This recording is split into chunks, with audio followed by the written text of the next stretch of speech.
dafa toll ni que nag tey suñu génn bi ñu génn bu nu amoon lu nu gënal duñ ko def ndax dañoo nekk ci secteur boo xam ni secteur bu sensible la secteur bu doy waar la parce que secteur boo xam ni dañuy guider ay avion di leen teg ci yoon di leen yéegal di leen wàcce te puisque loolu ay bakkanu doomu aadama la loolu du lu ñuy caaxaane waaye tey jii suñu génn bi da koo laaj parce que nag lu ëpp tuuru te mbir mi ngi waaj a ëpp bu ëppul ba pare mi ngi waaj a ëpp la pérennisation de notre outil de travail loolu mooy li jiitu ci suñu préoccupation te daanaka mooy sababu tey suñu jotaay fii ba ca topp nag képp kuy liggéey nag fa ngay liggéey bëgg nga faa am sutura bëgg nga faa am teranga sutura ak teranga soosee nag nga xam ne moom la ñuy wut sutura ak teranga yooyu nga xam ne moom la ñuy sàkku loolu yëpp dina leen ko firndeel fii waaw donc pérennisation de notre outil de travail la défense des intérêts et matériels et moraux des travailleurs loolu mooy suñu yitte ci loolu rek la nekk mooy suñu sacerdoce léegi nag bi nga xamee ni yooyu yëpp am na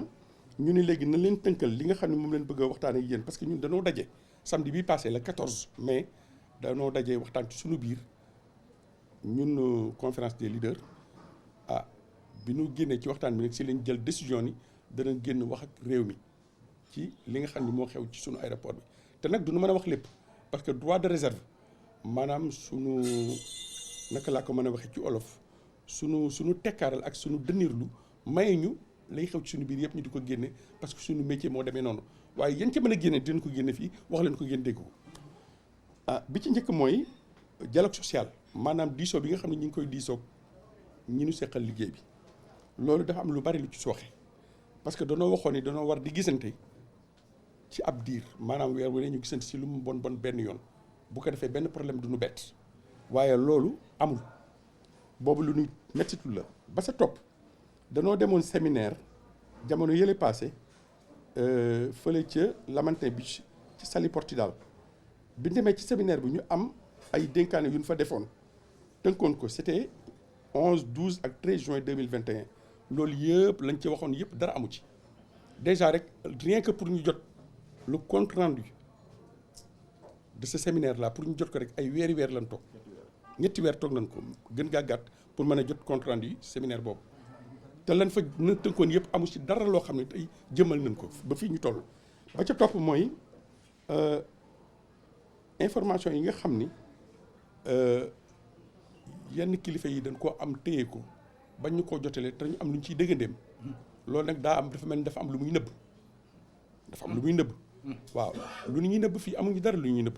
réew mi war a dafay am dara lu ñuy nëbb lépp dañ ko war a teg waxtaane ko pencoo ko waaye bu fekkee dafa am lu ñuy nëbb rek cela veut dire que kon am na lu si jagul waaw loolu nag ñun dafa nëx suñu xel ba ñun nag léegi faaw loolu ñu wax ko mu leer bu ñu génnee ci wàllu dialogue social maanaam diisoo bi ñu dugg ci wàllu habitat social maanaam suñu dëkkuwaay xam nga ñun bu ñu jógee fi aéroport Léopold Sédar Senghor bu Yoff bi di dem fële du ñu ñëw décider demal fa suñu bopp déedéet kooku état moo jël décision daal ni ñun daf ñuy tuxale fii yóbbu ñu fële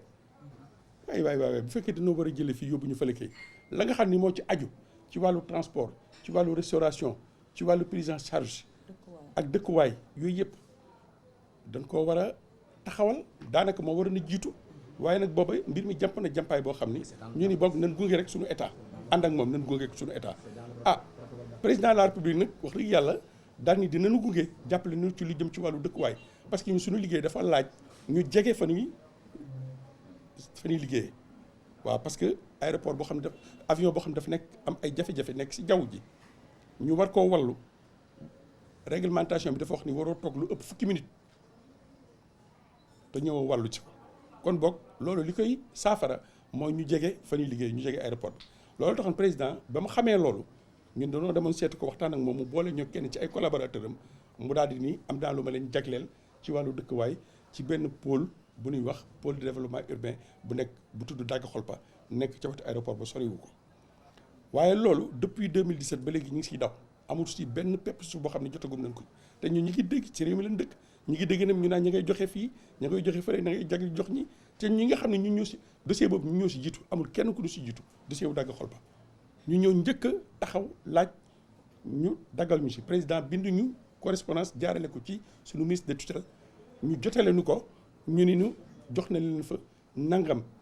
ci ay suuf ci wàllu suuf ñu war koo tabax def ko ay dëkkuwaay pour mën a jege suñu bërëb liggéeykaay ba léegi gisuñu ci dara ñu ngeen tey ëllëg suba ngoon di ñu dawloo ba finalement daa mel ni mbir mi dafa am lu ñu siy nëbb. waaw kooku mooy lu jëm ci wàllu habitat social bi si topp mooy lu jëm ci suñu condition liggéey parce que ñun aussi bu fekkente ni rendement yi nga xam ni war nañ koo mën a joxe ci suñu wàllu liggéey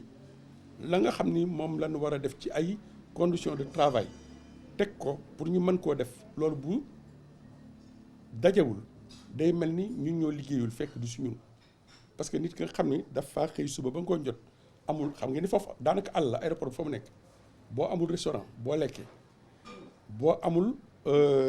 lim nañ ko fii bu ñu leen joxee document bi di ngeen ko gis ay maanaam daal aéroport bi dara amu fa maanaam bu ngeen bëggee dégg-dëgg àll la am na si ñu baree bari à commencer par moi bu ñuy dem di liggéeyi dañuy jël yóbbaale lu ñu war a lekk foofa parfois on fait 24 heures nekk di liggéey yàlla seet nag yonent bi dañuy jël lu ñu lekk yóbbaale ko pour mën a toog assurer suñu service te loolu mënoon nañ ko bañ wax mënoon naa bañ a génn ak yeneen yoo xam ni bari na mënuñu koo lim fii waaye bu ñu leen joxee document bi yéenay xool lañ ci intéressé ngeen génne ko. alors donc beneen bi si topp donc wax naa ko léegi conditions de travail transport formation aéroport bi formation ba ca war amul y a un réel déficit de formation waaw kooku moom lu wér a wér la te boo demee léegi si aéroport bi nga laaj liggéeykat yi da leen ni formation daanaka dara amu ci waaw daanaka ba ñuy wax ay formation ay genre visite guidée la woon rek ca départ ba waaye formation ba tax ñuy wax pour ñu mën a am une bonne maîtrise de notre outil de travail loolu moom dafa des lu bari loo xam ne ñu ngi interpeller autorité bi pour que ce manquement là ñu corriger ko le plus rapidement possible.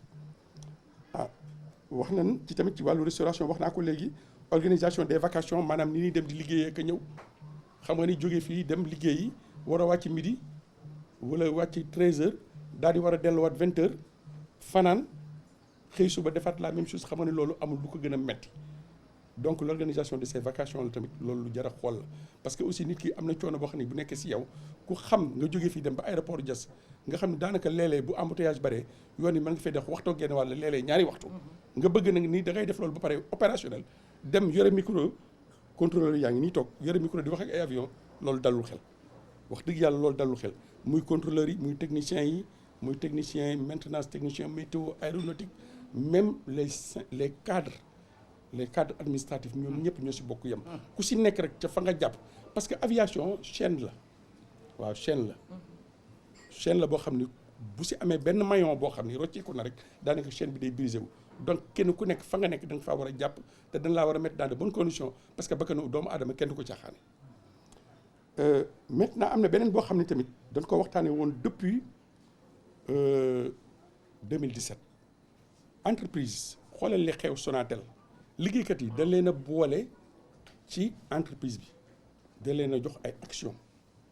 parce que loolu day tax mu mel ni yow entreprise bi léegi da nga koy def sa moomeelu bopp te la nga moom doo ko yàq kooku mbir la boo xam ne àdduna bi yéegi daanaka entreprise yi bëgg a performance yëpp dañ koy doxal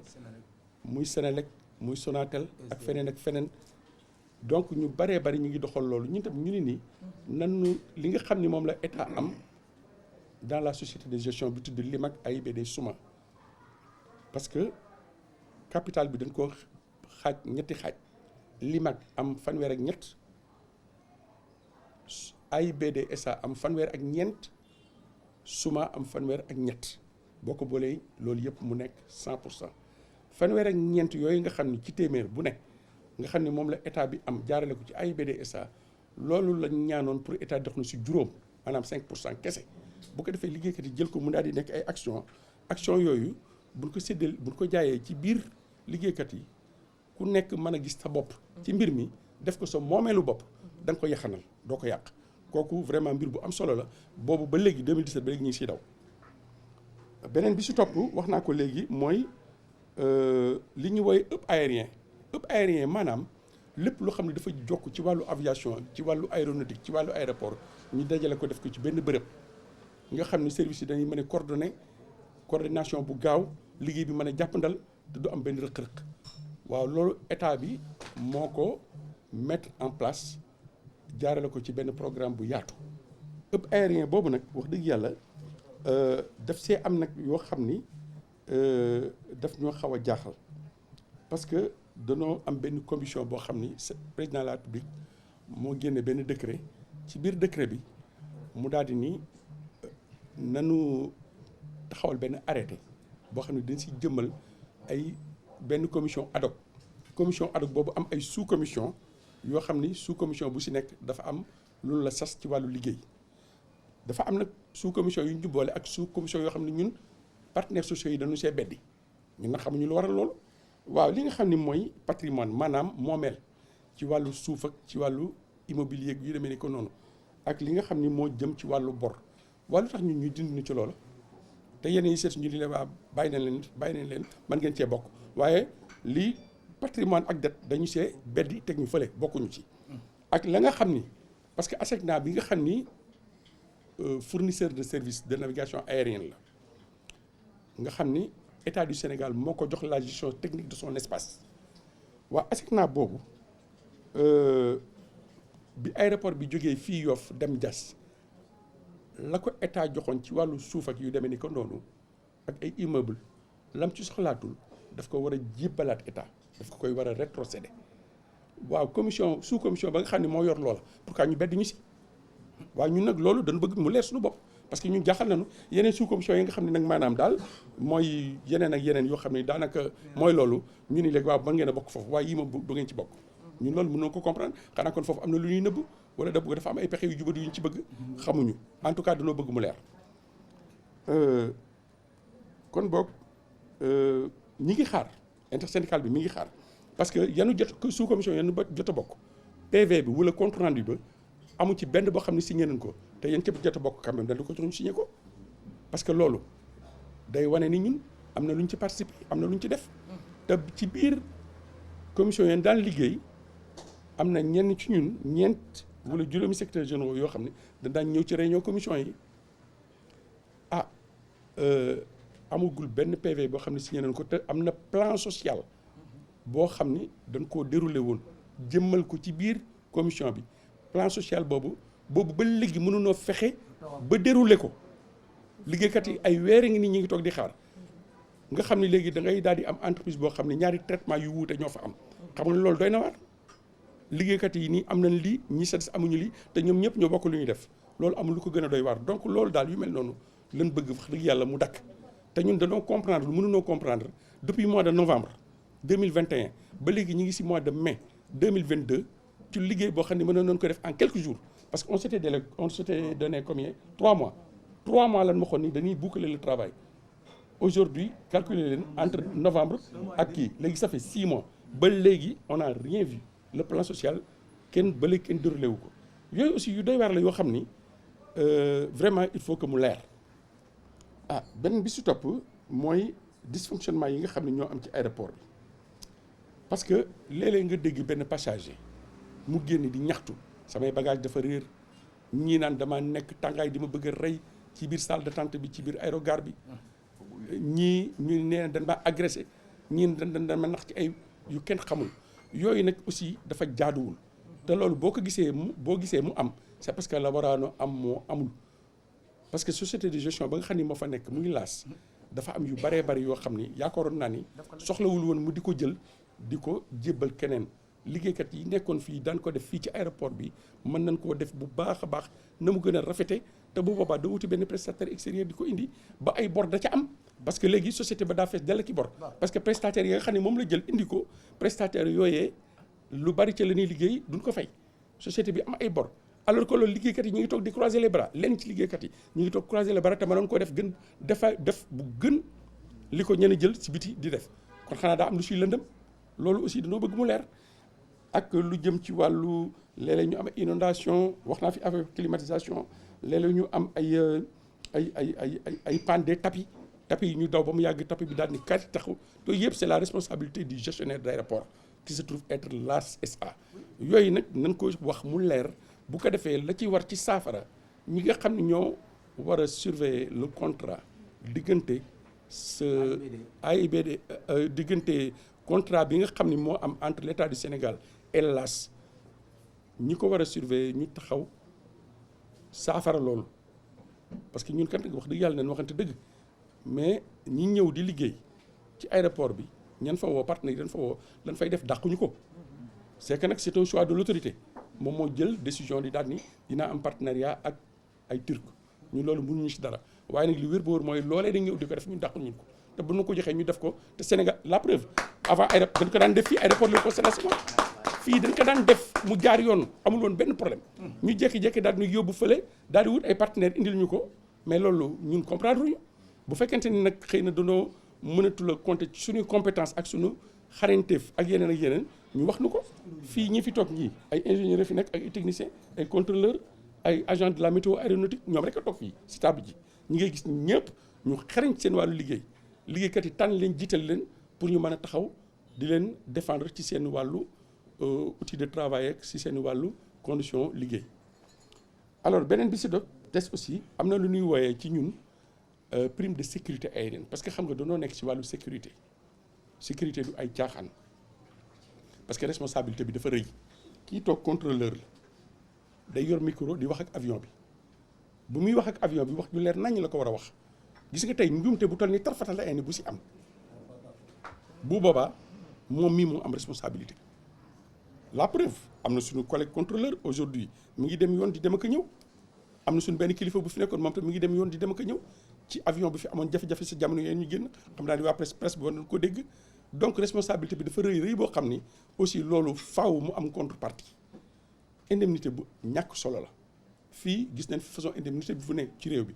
ñun loolu ñu ni léegi nan ñu ko jox waaye dafa am ñu ko am ñu ko amul ni ñu ko fayee daal maanaam dafa jaarul yoon am ay augmentation yoo xam ne ñii am nañ ko ña sa des amuñu ko loolu leen bëgg yooyu yëpp dysfonctionnement yi si am yëpp ñu corriger ko loolu joxewul may ñëw dans les détails mais bu ngeen gisee document bi di ngeen ko mën a comprendre di ngeen ko mën a am na si ñoo xam ne sax amuñu ko par exemple ñu demee ni waa direction générale bu ASECNA ñoom ñëpp am nañ ko ba mu des ñoom loolu aussi lu mat a saafara la parce que loolu aussi baaxul ci climat social dans une entreprise parce que ñun fii syndicalistes yi fi nekk at yële ñu génn ci ginnaaw dafa am lu ñuy wooyee le sacro-saint principe de l'harmonisation des traitements sur la plateforme maanaam ni ñuy traité liggéeykat yi nekk ci plateforme bi yëpp mu nekk benn nga xam ne léeg-léeg kii dina mën a jógee fii dem fii kii jóge fële dem fa CDS et cetera te loolu moo fi am léeg-léeg nga gis ku nekkoon ASECNA mu dem ba mu yàgg waa ANACIM soxla ko mu dem ANACIM léeg-léeg nga gis ku nekkoon LAS mu jóg ba mu yàgg ANACIM soxla ko mu dem wala mu jógee ANACIM dem haute autorité wala ainsi de suite donc mobilité boobu puisque dafay faral di am suñu biir pour mën koo yombal ñu ni kon léegi nan procéder à ce qu'on appelle l'harmonisation des traitements bu ko defee kenn bañ a frustré wu mais loolu nag moom moo amagul les traitements sont très différents waa direction générale ay at a ngi nii ñu topp ci te loolu am na mënuma dugg dans les détails mais dafa am lu bare lu mu yàqal ci communauté ASECNA bi nga xam ne ci la nekk ma ñëw ci lu jëm ci wàllu ANACIM agence nationale de l'aviation civile intersyndicale bi nee na ANACIM dañ ko considérer comme agence d'exécution léegi dañoo bëgg nag léegi mu jóge ci statut boobu dem ci statut agence de régulation parce que ANACIM moom mooy li ñuy woowee autorité de régulation et de supervision maanaam lépp lu jëm ci wàllu aviation civile norme ak ya sa aju maanaam ni ñu war a doxalee nga xam ne c'est des standards internationaux àdduna bi yëpp aéroport boo dem noonu la ñuy doxalee loolu ANACIM moom mooy yor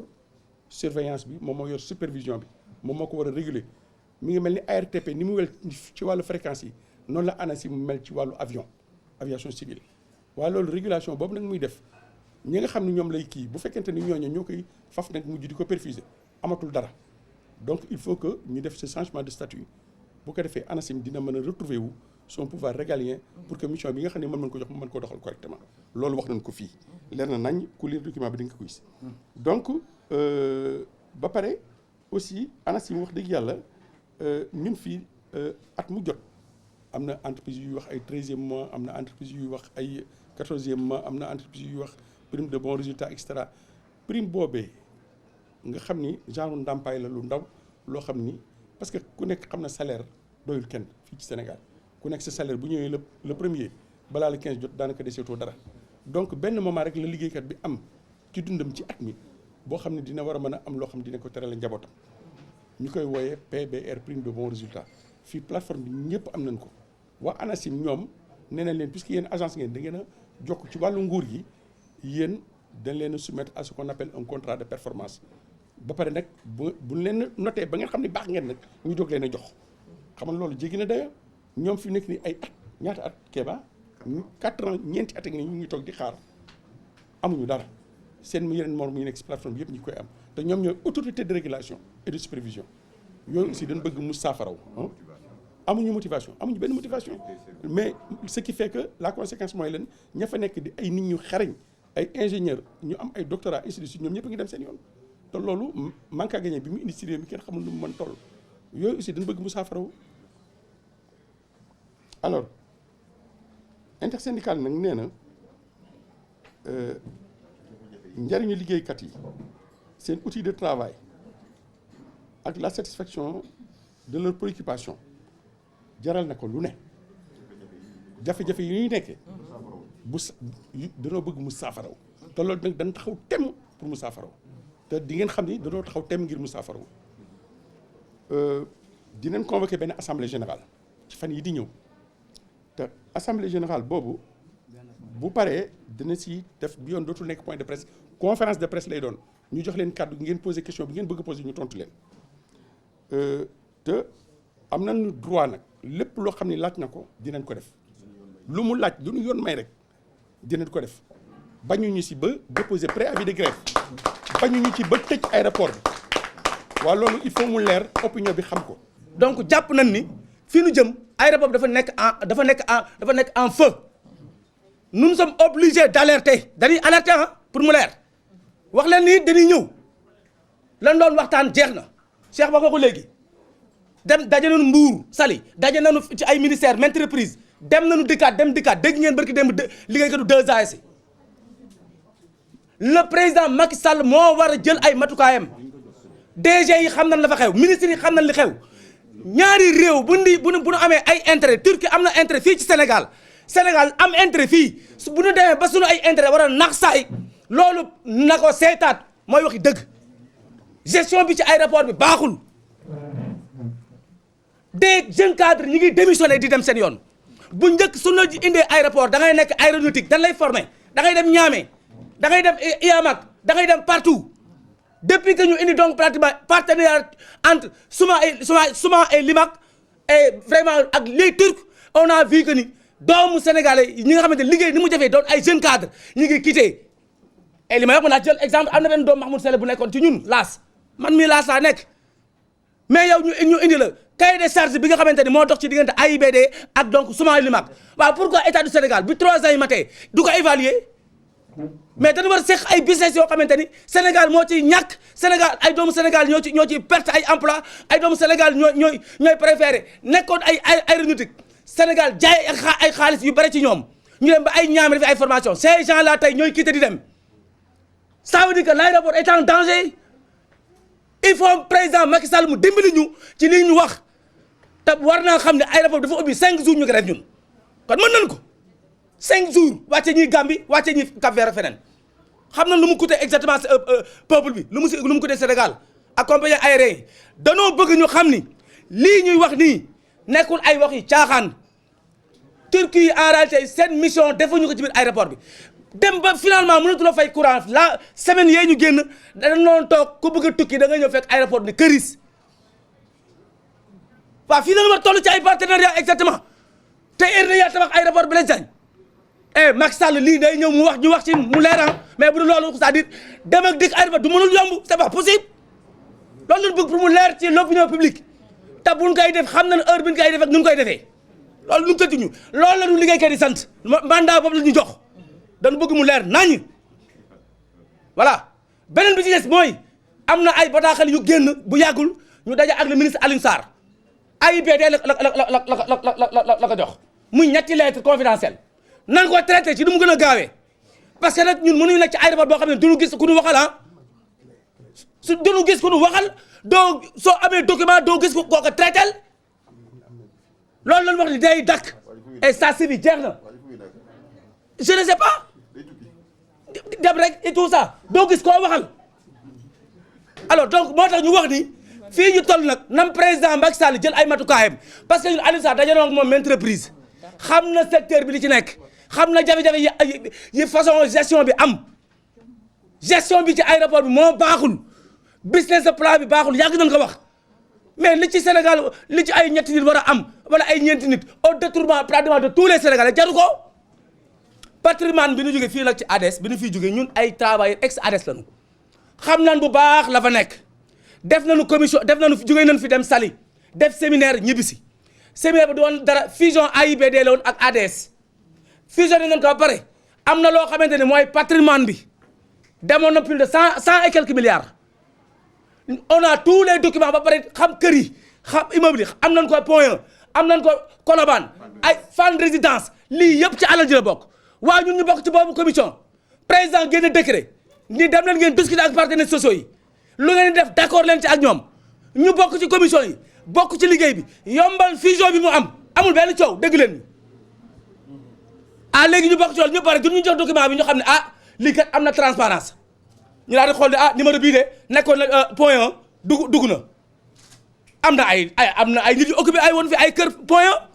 donc moo tax ñu wax ni sur le plan foncier waxuñu rek ay dagga xool ba yooyu c'est des questions yoo xamante ni ñu ngi jëm pratiquement fi âgé boo xamante ne bala ñu ciy yegg suñu ko réglé wul dinañ xam nu muy demee muy problème mu 5% yi muy problème mu dagga xool bi ci capital bi muy problème mu ISA bi nga xamante ni exigence la pour que fii balay na 26 suñu ko fayulee di nga ñu dégg incha allah boobu mooy bi gënoon tëddi donc wax nañ ni aéroport bii ñu jógee it danañ leen woowaat ñu xoolal jox leen documents yi ku ci sàcc ñu xam ko ku ci laal ñu xam ko ku ci def leneen dinañ la poursuivre ba sa biir kër waaw ak foo mën a nekk loolu mooy lii dëgg kon ndax danañ dem grève wala du dem grève ci ñoom la dépendre mais que le président Macky Sall xam ni aéroport bi fee bay baax il est temps ñu woote la du tam def des journées d'étude de l'aviation civile mënoo bëgg def Dakar ëpp liggéeykat yi di dee di ñaxtu amuñu dara ça c'est pas possible kon nag gars yi ñu ngi gërëm ñëpp di sant ñëpp je vous remercie